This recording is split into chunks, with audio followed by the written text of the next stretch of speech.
gàcce la loolu ku nekk sa kër ñu gagné la nga am ci défaite loolu moom du lu neex kenn gàcce la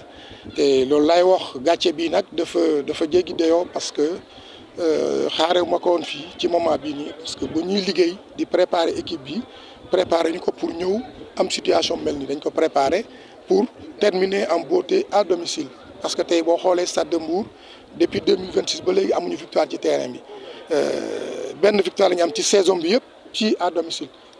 te loolu ñun bëggoon nañ dindi loolu tey balaa ñuy dugg ci saison bi ñëw mais malheureusement on est encore enfoncé dans cette situation là loolu nag daf ñuy permettre ñu def jàngat bi nga xam ne bu rëy par rapport ak ñun suñu nekkin fii ak ñun fi nekkal parce que tamit moo tax depuis départ bu ñuy waxtaan ak président bi ma ne ko tout de suite mënu ma ñëw maîtriser wu ma environnement bi maîtriser wu ma attitude ñi fi nekk population bi ak jeunes yi fi nekk donc mënuma ñëw rek ma ne lii laay def li ma préféré mooy ñu travailler dans la durée mu permettre ma am fi temps d'acclimatation pour xam exactement naka laa war a mën a def parce que lii ñu dal nii suba ci évaluation bu ñuy def ak ci xool lépp li nga xam ne moo gàllankoor lii war nañ mën a xam fan la ñu war a mën a teg suñu tànk ak naka la ñu war a demee pour saison prochaine lii leçon bi nga xam ne bu rëy bi nga xam ne dañ ciy jàngat lu bëri pour ñu permettre ñu mën a xam fan la ñu teg suñu tànk déwén incha allah. En fait bilan saison bi c'est en fait l'objectif a été atteint à 50 ou 80% parce que comme ni ma ko waxee d'abord dañu ne ñu mettre en place une équipe une identité. dañu ne équipe bi na maintien avant fin saison bi ñu bañ a nekk ci leen dañu ne ñu préparer petite catégorie bi te je pense que suñu liggéey depuis début saison ba léegi gis nañu ni en fait ñu ngi liggéey ci petite catégorie bi ñëpp gis nañu liggéey bi fa nekk équipe bi tamit gis nañ liggéey bi fa nekk te du ñu wax mooy maintien bi mais aussi on nous avait demandé d'avoir au moins 7 victoires ci saison mais malheureusement on est à 5 victoires benn match moo des bu ñu xeexee bu ñu ko amee tamit 6 victoires lay doon donc moo tax man objectif c'est atteint à 85% ou 80% parce que tamit du benn rek du benn affaire rek lañ ma wax ci biir objectif yi dafa am lu ñu teg ci lu ñu teg noonu am na li nga xam ne jot nañ ko am na li nga xam ne jotuñu ko moo tax nag mënuñu ne à 100% on a atteint notre objectif c'est peut-être à 80 ou 75%. tey défense bi lu ñu raté penalty loolu itam. waaw yow raté penalty bi défense bi nu mu joué tey vraiment dafa utee ak suñu équipe bu ñu xam parce que tey ci diggante ñaari match ñu jot ci am jël ñaari 4 bi loolu gëj na am ci équipe bi donc bu amee rek dafa am li nga xam ne maîtriser wuñu ko parce que environnement joueurs yi doo ko maîtriser doo xam nan la te loolu noonu on va continuer à chercher pour xam ñun nag la ñuy doxalee pour année prochaine parce que tey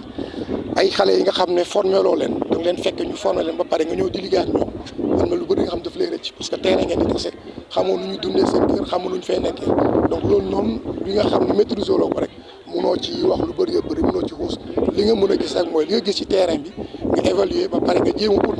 ay yeneen affaires yi nga xam ne daf lay permettre nga mën a xam nag ngay mën a juger ak nga préparer pour saison 2 moo tax départ bi loolu la président ci benn at rek munoo ci tabax benn équipe ba ñu am ci identité parce que ci objectif yi dañuy wax il faut que équipe yi am identité nga xam ne buy jouer ñëpp dañuy xam ne lii Stade de Mbour mooy football même boo gëmoon sax wala nga déglu rapporteur mais tey ñu ngi ci yoon yooyu noonu parce que loolu dama ne pour mu am il faut que ñu commencer liggéey depuis ci suuf ci xale yi yéeg ak ñoom parce que ñi nga xam ne formé nañu ba pare am na ñi nga xam ne doo ko mën a dindi ci ñoom léegi mais ñi nga xam ne yàlla ñoo formé leen am na li nga xam ne mën nga ko instauré ci ñoom ñu màggee ko ba pare loolu ñu ñëw parce que tey boo xoolee ci équipe yi joueurs yu bëri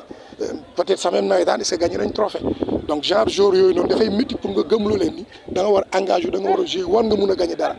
donc dafay métti donc kuy ñëw pour jouer rek parce que maa ngi Stade de Mbour bokkul ak nga xam ne dafa ñëw jouer parce que dafa bëgg a gagné ay titres donc loolu noonu lu jara bàyyi xel la moo tax loolu yëpp dañ koy vérifier xool dafay waxtaan ak ñoom pour xam comme ni ñu koy defee évaluation pour xam exactement yan genre jour yan genre ñu la ñu amal affaire. coach ci wàllu formation yaa ngi koy wax léegi nii mais li fi jot door a amagum am na lu doo xam ne bët tegu li ci ndax gis nañ ne xale yi ci comportement de la ligue am nañu comportement bu acceptable. waaw effectivement ci côté boobu noonu je pense que ñun loolu bokk na ci li nga xam dañ ko fixé comme objectif te ñu ngi ci liggéey mais nag pareeguñu carrément parce que li ñu ñëw dañu fekk l'existant parce que tey ñun balaa ñuy taxaw dafa fekk centre yi fi nekk ci Mbour yëpp jël joueurs yu baax yi ñun nag liñ fi fekk la ñu jël liggéey ak loolu ba am nii te yaakaar naa ni déwén bu ñu ñëwee ba nga xam ne dañuy tànn li nga xam ne lu baax comme ñëpp ni ñuy tànnee yaakaar naa liggéey bi dafay gën a feeñ dafay gën a fës ci population bi am naa ci yaakaar bu baax a baax. Et il y a des éléments ou des choses qu'un entraîneur ne peut pas maîtriser. Et depuis le début de la semaine, le travail était axé sur une équipe qui doit être engagée, une équipe qui doit prendre les 3 points à domicile, parce que ça se trouve être le dernier match de la saison. Et que depuis l'année 2026, le Stade de Mbour n'a pas eu de victoire à domicile. Et que ce serait mauvais qu'on termine la saison sans victoire. Et le travail qui a été fait, c'est un travail sur l'engagement, sur le jeu, et voilà, essayer de mettre la pression sur l'adversaire et marquer 2 buts. Malheureusement, depuis 2 journées, on ne marque pas, mais on prend 2 buts, ce qui est grave par rapport à ce qu'on a eu à faire depuis le début de la saison. Et ça, c'est des choses que voilà, nous ne maîtrisons pas, mais on va réfléchir et revoir exactement pourquoi les joueurs n'ont pas répondu vraiment à l'attente de l'entraîneur d'abord, mais aussi de l'administration du club qui a tout fait pour que les jeunes puissent être dans de très bonnes conditions et pouvoir livrer un match d'hommes, mais malheureusement, ça n'a pas été. Oui, c'est ce que je dis, c'est des choses qu'on ne peut pas maîtriser. Et comme je le dis, c'est pourquoi je dis tout le temps le football, c'est une préparation dans la durée. Mettre en place une équipe, ce n'est pas facile. Parce que toutes ces considérations-là, il faut les maîtriser. Et c'est vrai, c'est des jeunes que je n'ai pas formés, je les ai trouvés ici. Et il y a des choses qui m'ont échappé et que je vais continuer à chercher au niveau du département, dans la commune, pour savoir exactement pourquoi voilà, ces jeunes ont eu ce comportement-là par rapport à l'équipe, avec tout ce que l'équipe a fait pour eux, avec tout ce que les entraîneurs ont fait pour eux. Mais aujourd'hui, ils ne nous ont pas rendu la monnaie. Donc c'est sûr qu'on va évoluer sérieusement et préparer la saison prochaine, Inch'Allah. Coach, vous avez terminé par évaluation. Est-ce que ces joueurs ont les compétences requises pour répondre à votre projet de jeu?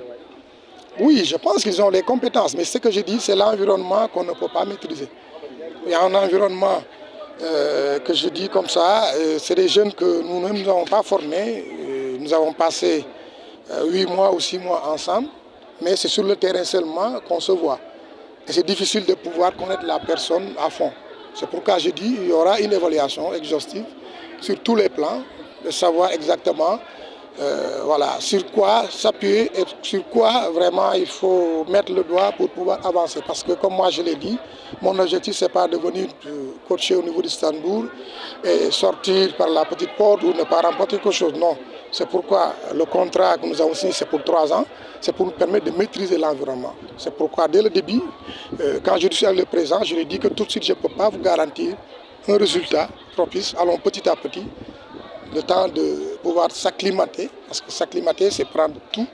dedans, l'environnement, connaissance des jeux, connaissance des personnes, connaissance de l'état d'esprit de la population bourgeoise. Je pense que ça, c'est une des leçons que nous allons tirer profondément et vraiment voilà, assumer les conséquences. Une dernière question, par rapport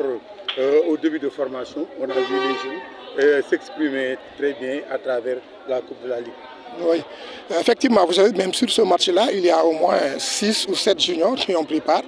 et qui sont engagés, que nous savons qu'effectivement, ils sont dans ce projet où nous demandons d'avoir une identité de jeu. Et cette identité, c'est l'engagement, c'est le full, c'est le jom, c'est le faïda. Et c'est ça que nous cherchons. C'est pourquoi je dis ce que nous avons trouvé ici et sur qui nous sommes appuyés pour travailler jusque-là. Je pense qu'il y a quelque chose qu'on doit chercher à savoir exactement quelle est l'attitude qui leur a permis d'être dans ça. Et ça nous permettra de connaître exactement l'environnement bourgeois. Aujourd'hui, si on fait 8 mois à Mbour, je pense qu'avec les contacts, les messages, les discussions avec les gens, je pense que nous allons avoir beaucoup d'éléments qui vont nous permettre de faire des jugements et sans se tromper.